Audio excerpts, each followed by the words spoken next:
The Galaxy Council chamber was the largest room Ambassador Elena Vasquez had ever seen. It floated in space like a golden crown, connected to nothing, held together by technology humans still did not fully understand. 12 platforms rose from the floor in a perfect circle. On each platform sat a representative from the oldest species in the galaxy. Elena stood in the center, alone, looking up at beings who considered her kind to be little more than clever animals.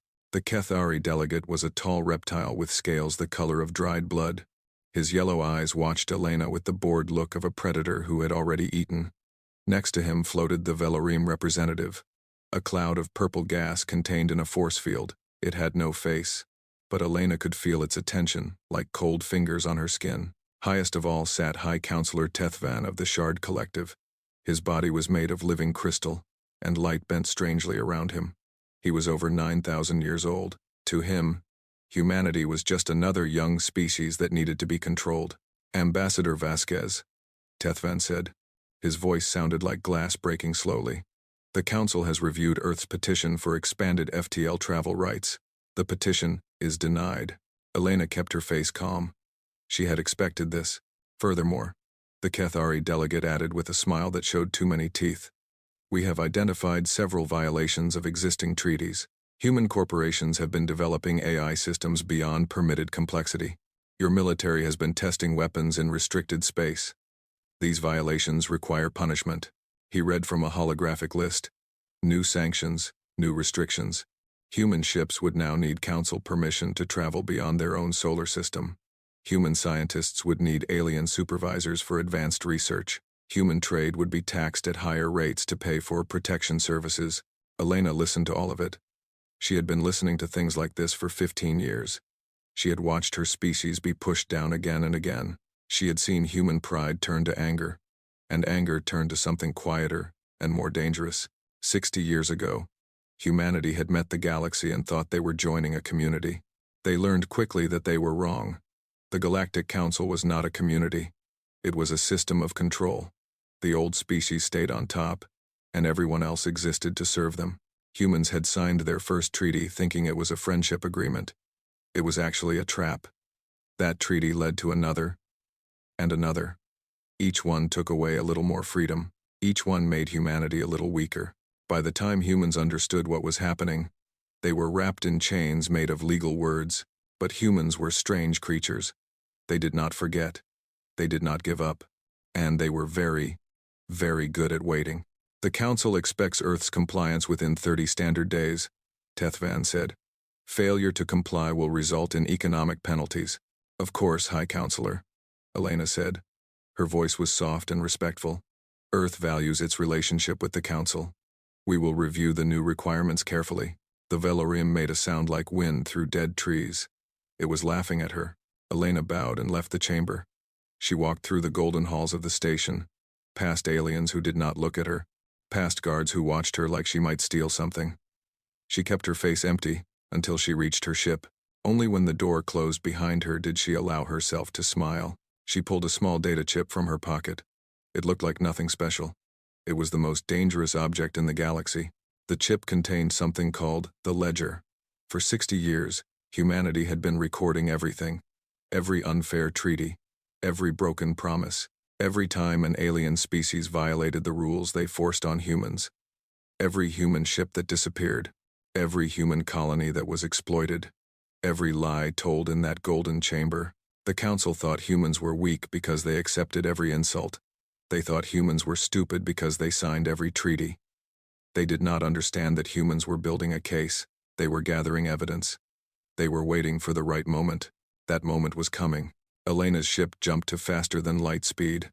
The stars stretched into lines of light, and then she was somewhere else. She was in empty space, far from any mapped route. In front of her was something that should not exist. Station Prometheus was humanity's secret. It had been built over 40 years in places the Council never looked. It was powered by technology the Council did not know humans had developed. It held a fleet of warships that had never been registered, never been inspected, never been limited by any treaty. Elena docked her ship and walked through corridors filled with busy humans. Scientists worked on weapons that would surprise the galaxy. Engineers built engines that were faster than anything the Council had. Soldiers trained for a war that was coming. At the heart of the station, she found Admiral James Chen. He was an old man with gray hair and calm eyes. He had spent his whole life preparing for this day. His father had started the ledger. His grandfather had designed the first secret shipyard. The Chen family had carried humanity's hope for 3 generations. "How was the council?" he asked. "The same as always," Elena said. She handed him the data chip. More sanctions, more restrictions, more insults dressed up as guidance. Chen plugged the chip into his console. New data flowed into the ledger. 60 years of crimes against humanity, all organized, all documented, all ready to be shown to the galaxy. "The Kethari fleet is still patrolling our shipping lanes," Elena said. "They have been stealing cargo and blaming pirates. 3 more human crews have disappeared this month." "I know," Chen said. "We have been watching." He turned to look at a large screen on the wall. It showed the galaxy, with humanity's territory marked in blue. It was a small blue dot surrounded by the vast territories of older species, but scattered across the map were tiny green points. Secret stations, hidden allies, pieces of a plan that had been building for decades. "Are we ready?" Elena asked. Chen was quiet for a moment. He thought about his children and grandchildren. He thought about every human who had suffered under council rule. He thought about the future. "We have been ready for a long time," he said. "We were just waiting for the right moment." He looked at Elena. "Is it time?" Elena thought about the council chamber. She thought about the way they laughed at her. She thought about all the young species in the galaxy who were suffering just like humanity. "Yes," she said. "It is time." Chen nodded. He pressed a button on his console and spoke clearly. "All stations, this is Admiral Chen. Begin Operation Sovereignty. As of this moment, Earth recognizes no treaty signed under coercion. I repeat, no treaty signed under coercion. The chains are broken. Across the galaxy, in hidden places and secret ships, humans received the message. They had waited 60 years for these words. Some of them cried, some of them cheered. All of them began to move. In the council chamber, the old species continued their meeting. They talked about taxes and trade routes and how to keep the younger species under control. They had no idea that everything was about to change. They had made a terrible mistake. They had pushed humanity down for so long that they forgot one simple truth. Humans remember everything, and humans always pay their debts. The galaxy was about to learn what happened when humanity stopped being patient. Admiral Sithrak of the Kethari Imperial Fleet was having a good day. His ships floated in human space like sharks waiting for fish. This was his right.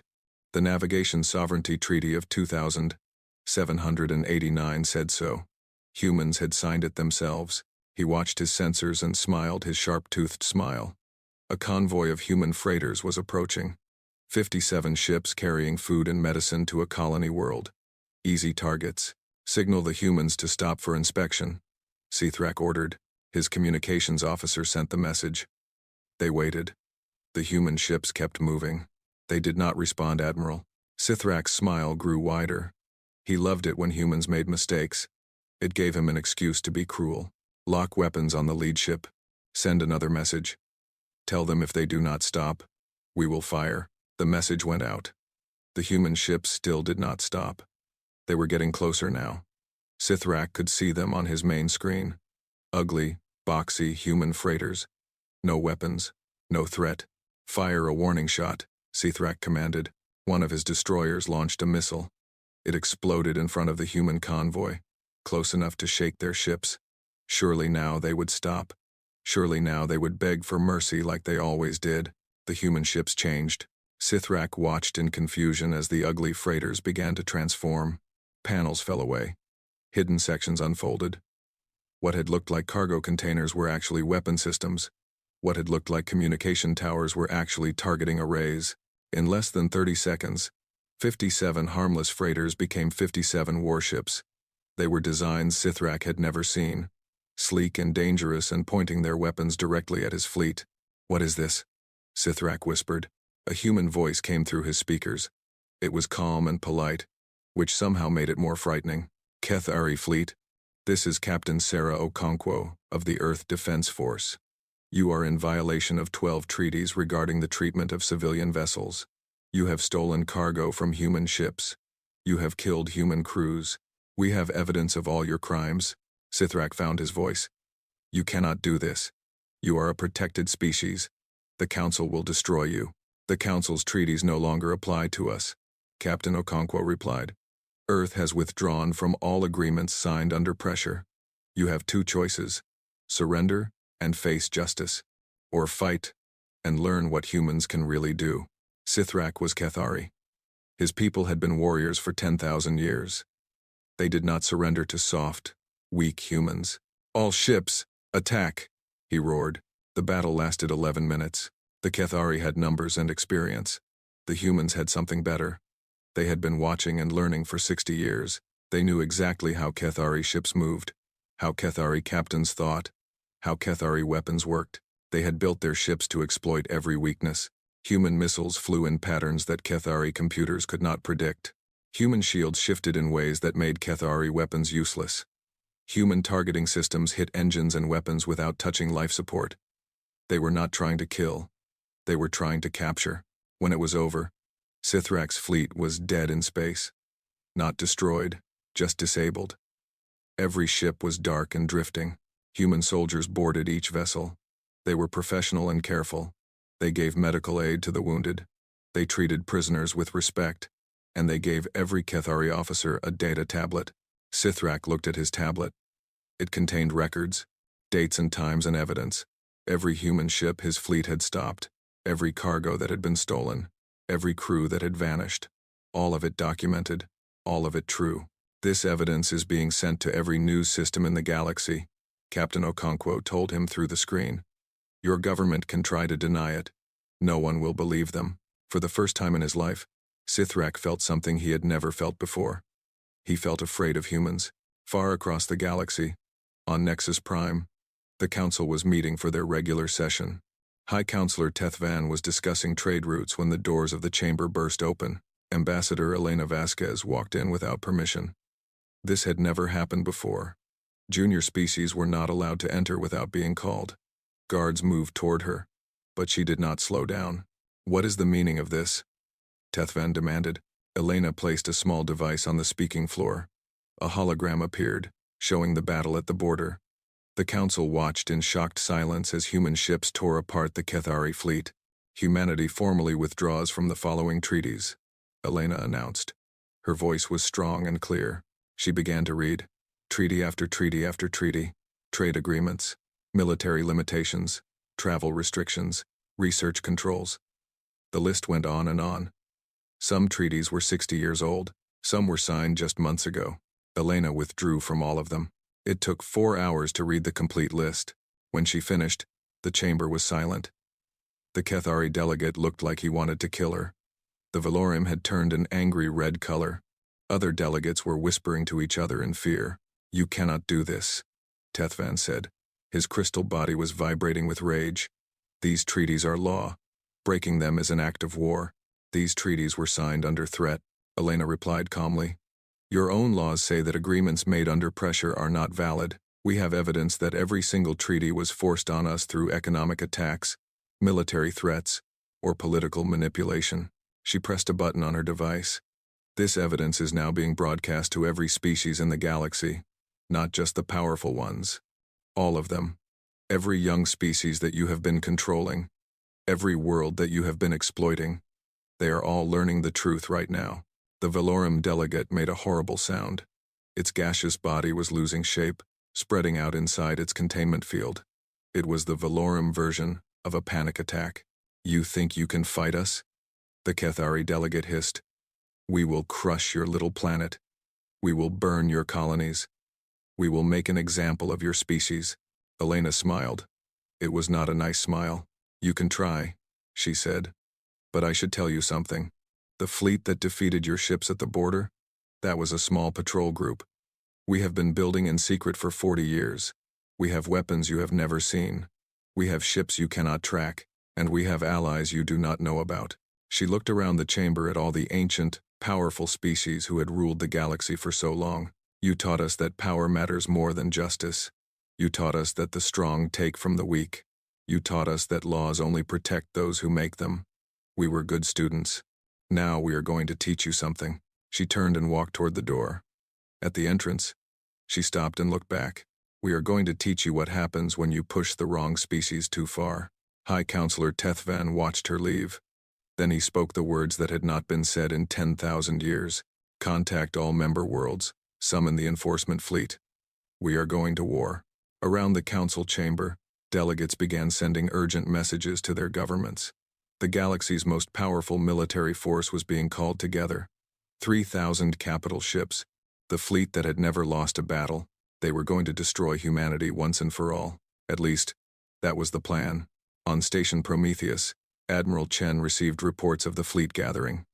He looked at the numbers and nodded slowly. Good, he said. Let them come. Let them bring everything they have. His officers looked at him with concern. Chen smiled. They think they know how this will end. They are wrong. They have no idea what they are walking into. The greatest war in galactic history was about to begin. And humanity was ready. The enforcement fleet was the most powerful military force in the galaxy. 3,000 warships from 12 species, carriers the size of small moons, dreadnoughts with weapons that could crack planets. For 10,000 years, this fleet had kept order in the galaxy.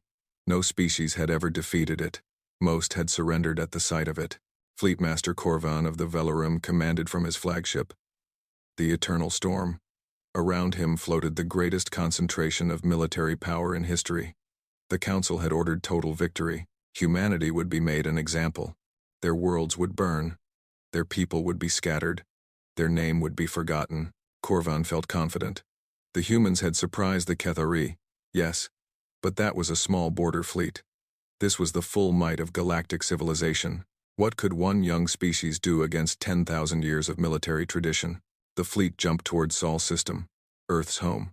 They expected to find human ships waiting in defense. They expected a battle. They expected victory. They found nothing. Sol System was empty. No defense fleet. No space stations. No satellites. Just the sun and its planets, quiet and alone. Where are they? Corvan demanded. His sensors showed nothing. His scouts reported nothing. It was as if humanity had simply vanished. Then the messages started arriving. From the Kethari homeworld. We are under attack. Human ships appeared from nowhere. They are targeting military installations only. From the Velarim mining colonies. Human soldiers have landed. They are not killing anyone. They are arresting corporate leaders and downloading our records. From the Shard Collective's research stations, human hackers have entered our systems. They are broadcasting our secret files to the public net. Corvan stared at the reports. The humans had not waited to defend their home. They had attacked first, everywhere at once. While the enforcement fleet flew to an empty system, human forces were striking at the heart of Council power. Turn the fleet around, Corvan ordered. They jumped back the way they came. They emerged in Velorum space, expecting to catch the human attackers. The humans were waiting for them. 16 separate ambush points. The humans had known exactly where the fleet would emerge. They had mapped every jump route, every relay station, every safe point. For 60 years, human traders and diplomats had traveled these routes. They had memorized everything. The battle was not what Corvan expected. Human weapons were strange. Against the Shard Collective ships, they used resonance beams. These weapons vibrated at exact frequencies that cracked crystalline bodies without damaging the ships. Shard crews died silently, their bodies turning to powder, while their vessels remained intact for capture. Against Velarim ships, humans used containment disruptors. These devices changed the force fields that held Velarim bodies together. The gaseous aliens had a choice: surrender and be safely contained, or fight and slowly drift apart into nothing. Against the Kethari, humans fought with ground troops. But these were not normal soldiers. They wore advanced armor that adapted to Kethari weapons in real time. They moved with perfect coordination, like a single organism with 1,000 bodies. They did not fight with anger. They fought with cold, careful precision. Corvan watched his fleet being taken apart piece by piece. Human tactics changed constantly. As soon as Council commanders figured out one strategy, humans switched to another. It was like fighting water. Every time you pushed, it flowed around you. But the strangest thing was the mercy. Humans did not destroy ships when they could disable them. They did not kill soldiers when they could capture them.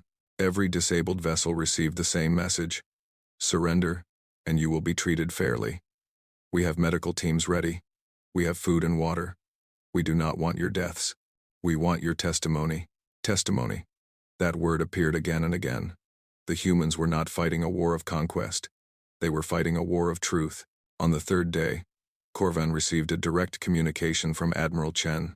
The human appeared on screen. He was old, with gray hair and a calm face. He did not look like a warrior. He looked like someone's grandfather. Fleet Master Corvan, Chen said politely. Your fleet has lost 600 ships. Your species has lost 3 major military installations. Your allies are retreating. This war is over. We will never surrender to humans, Corvan said. His voice was shaking, but he tried to hide it. We are not asking you to surrender to humans, Chen replied. We are asking you to surrender to justice. Your government has committed crimes against dozens of species. You have stolen, murdered, manipulated, and oppressed for thousands of years. We have evidence. We have witnesses. We have the truth. He leaned forward slightly. We are not coming to conquer your worlds.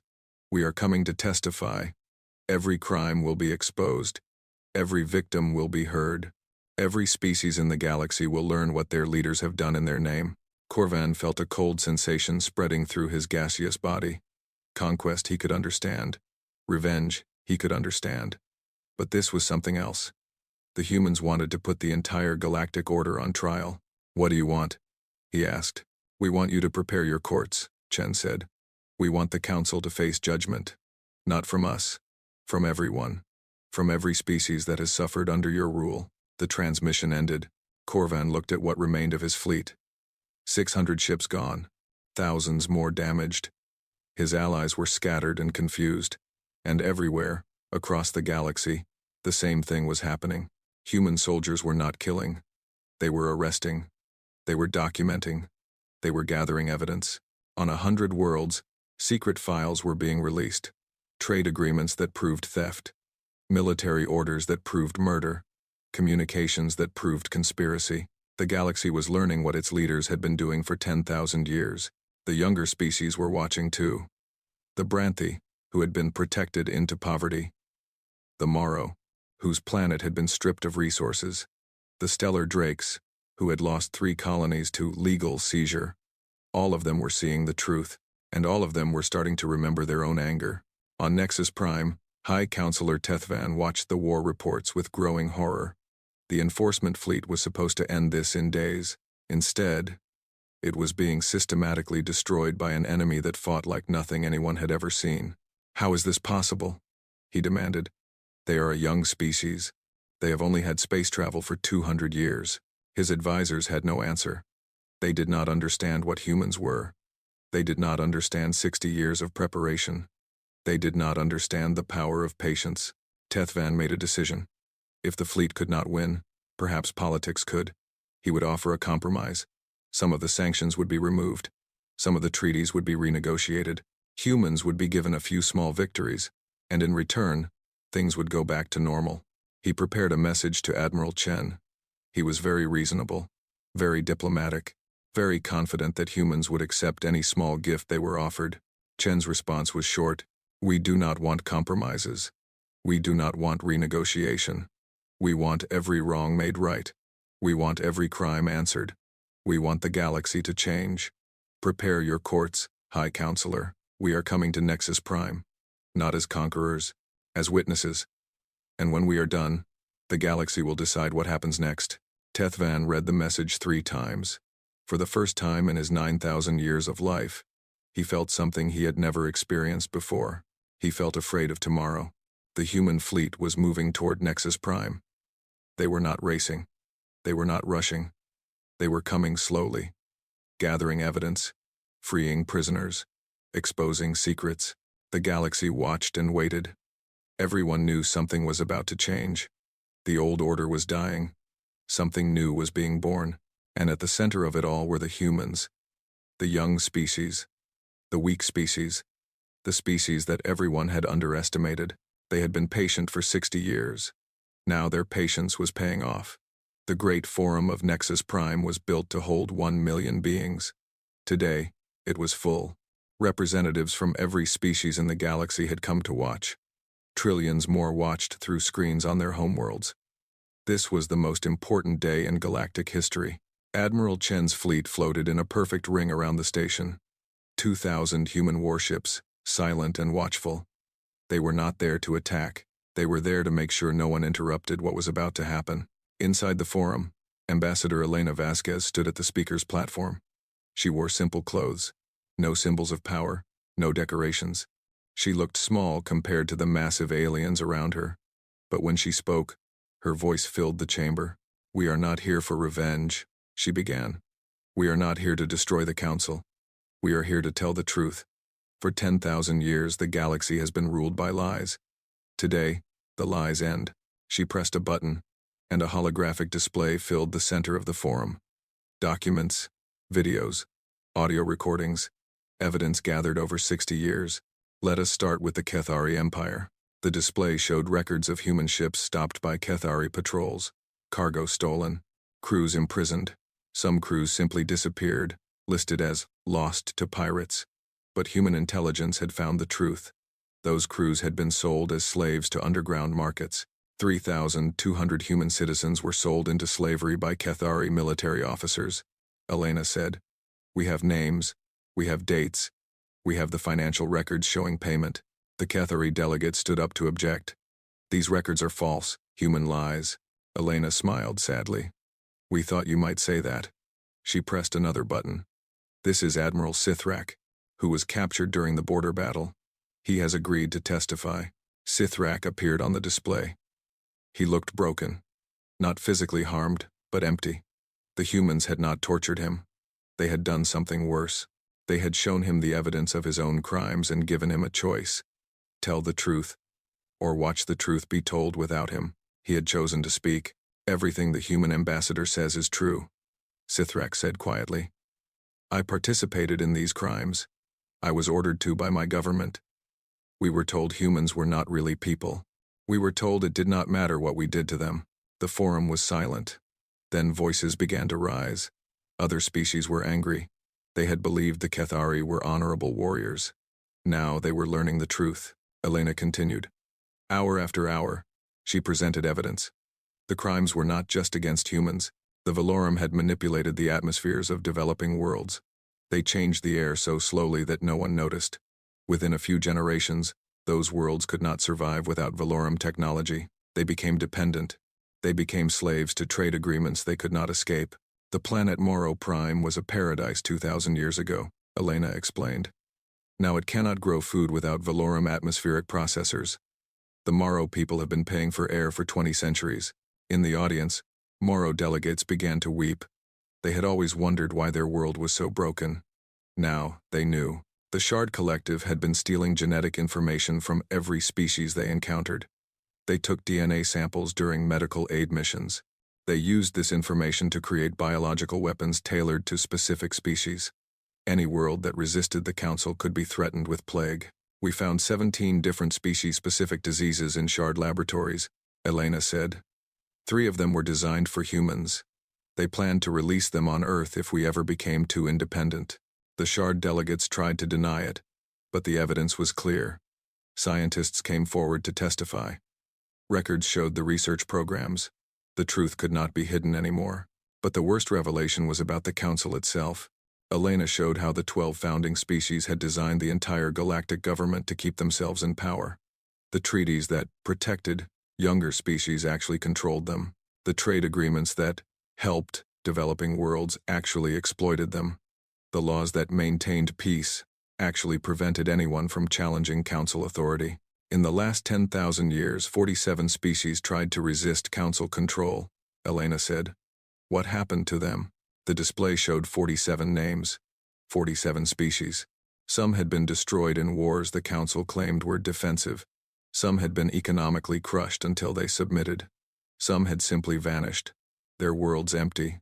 Their people gone. The Council calls this peace, Elena said. We call it empire. The forum erupted. Species that had been enemies of humans were now shouting at the Council delegates. The Branthi demanded answers. The stellar drakes demanded justice. Even some Council species were horrified by what their leaders had done. High Counselor Tethvan stood. His crystal body was dark with stress. He had lived for 9,000 years by being careful. Now, everything was falling apart. These accusations are exaggerated, he said. Some mistakes were made, yes, but the Council has maintained peace for 10,000 years. Without us, there would be chaos. Elena turned to face him directly. You did not maintain peace. You maintained control. And you called it peace because no one was strong enough to fight back. She gestured at the human fleet, visible through the forum's windows. We are strong enough now. So are the Branthi. So are the Morrow. So are dozens of species who are watching this broadcast and finding their courage. She looked around the forum at all the watching beings. The humans do not want to rule the galaxy. We do not want revenge. We want something simple. We want justice. Real justice. Where every species has the same rights. Where laws protect everyone. Not just the powerful. Where young species are helped to grow. Not pushed down to stay weak. She pulled out a data chip and held it up. This contains a proposal for a new galactic government. Not a council of old species. A true assembly where every world has equal voice. No more senior and junior species. No more protective treaties that are really chains. Real equality. Real freedom. Real peace. Tethvan made a sound like shattering glass. You cannot destroy 10,000 years of history. We are not destroying anything, Elena replied. We are building something better. And you have a choice. You can help build it, and your crimes will be judged fairly. Or you can resist, and the evidence we have collected will be released in full. Every secret, every lie, everything. She paused. We have not released everything yet. What you have seen today is only a small part of the ledger. The rest is worse. Much worse. Do you want the galaxy to see all of it? Tethvan looked at the other council members. They were afraid. For the first time in their long lives, they were facing consequences. Some of them tried to run. They did not get far. The Morrow delegates blocked the Shard Collective's path. The Branthi surrounded the Kethari. Species that had been oppressed for centuries suddenly found the courage to stand up. There was no violence. There did not need to be. The old powers were outnumbered by everyone they had ever hurt. Elena watched the chaos with tired eyes. This was what 60 years of patience had built. Not a human empire. A revolution of truth. Admiral Chen's voice came through her earpiece. Ambassador, the council forces have stood down. The war is over. Elena nodded slowly. The war was over. But the real work was just beginning. Send teams to help with the arrests, she said. Make sure everyone is treated fairly. Even them.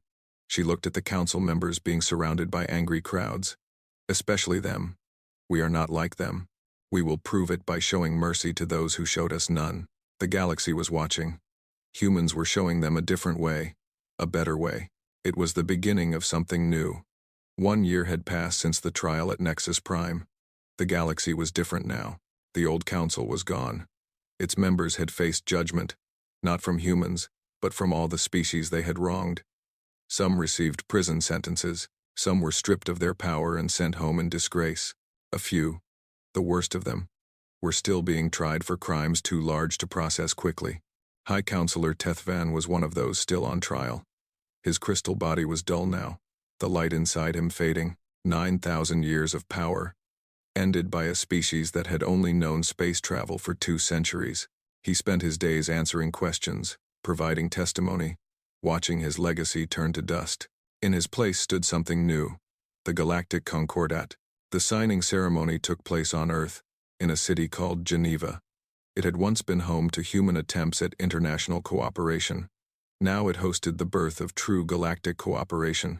Ambassador Elena Vasquez, now Chancellor Vasquez, stood at the podium. Around her were representatives from 400 species. Some had been enemies just months ago. Some had been oppressors for thousands of years. Some had been victims who were only now learning to stand on their own. Today, we sign the founding charter of the Galactic Concordat, Elena said. Her voice was broadcast to every world in the galaxy. This document represents something that has never existed before. True equality. True partnership. True peace. She looked at the assembly, at all the different beings gathered together. The old council believed that some species were better than others. They believed that the strong had the right to control the weak. They believed that power was more important than justice. She shook her head. They were wrong, and their empire fell because they could not see a simple truth. She paused. Every being wants to be free. Every species wants to be respected. Every world wants to control its own future. These desires are universal. They cannot be suppressed forever. The Council tried for 10,000 years, and in the end, all they built was a foundation for their own destruction. The charter was brought forward. 400 representatives would sign it, one from each member species. The document promised things the galaxy had never seen before. Every species would have one vote, regardless of age or power. No species could be forced to sign treaties against their will. Trade would be fair, with protections for developing worlds. Military force could only be used by concorded agreement, never by individual members. And most importantly, the right to resist unjust laws was written into the foundation of the new government. Elena signed first, as the representative of the species that had started the revolution.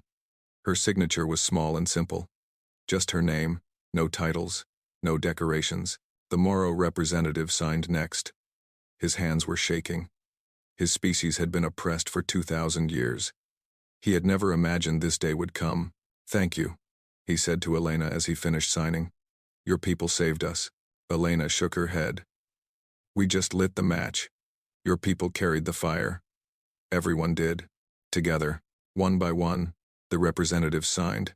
Some hesitated, some cried, some laughed with joy.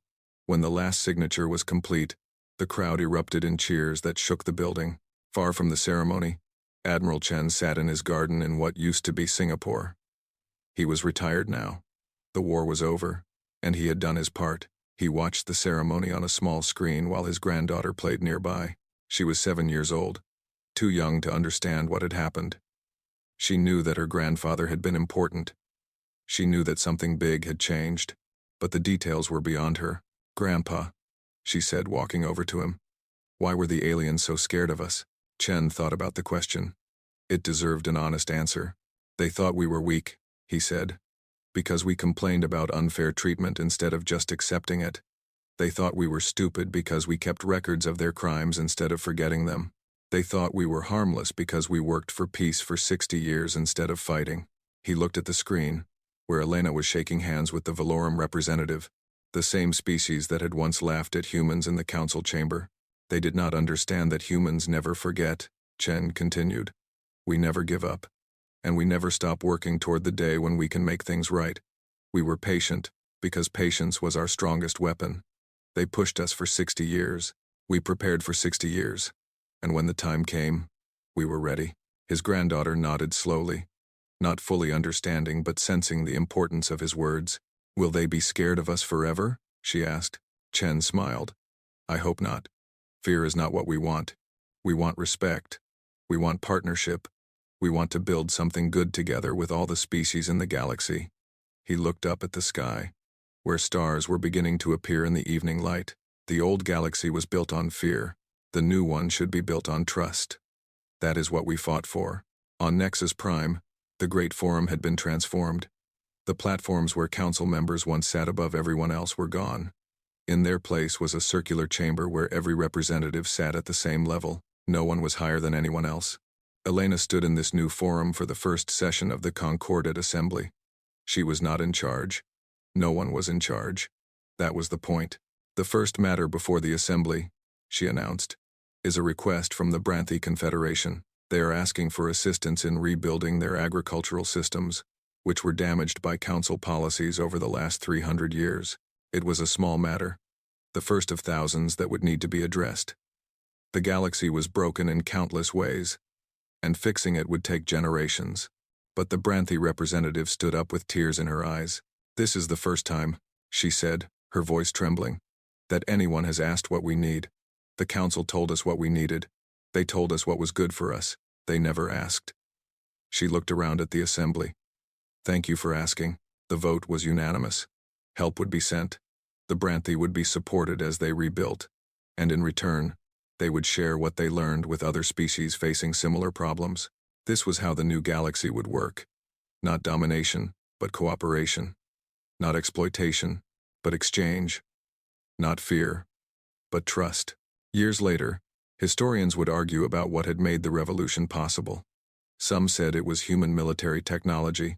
Some said it was human intelligence networks. Some said it was luck. They were all wrong.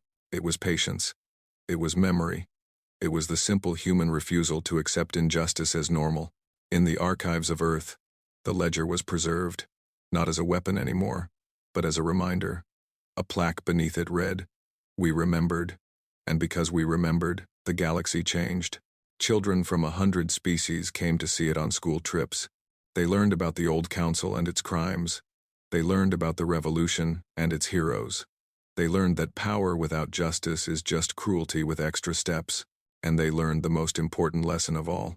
No matter how weak you seem, no matter how long you have to wait, no matter how powerful your oppressors are, you should never stop fighting for what is right. You should never stop remembering what was done, and you should never stop believing that things can change. The humans had shown the galaxy that truth. Now the galaxy would carry it forward forever. Elena Vasquez lived to be 112 years old. She spent her final years writing her memoirs and teaching young diplomats. When she died, representatives from 400 species attended her funeral.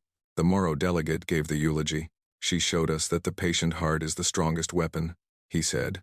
"She showed us that truth matters more than power. She showed us that one small species can change the galaxy if they refuse to give up." He looked at the crowd of humans and aliens gathered together. Species that had once been enemies now standing as friends. She would be proud of what we have built together, and she would remind us that building is never finished. Every generation must choose justice over convenience, truth over comfort, courage over fear. That is her true legacy. That is what humans taught us. The galaxy had learned its lesson, and it would never forget.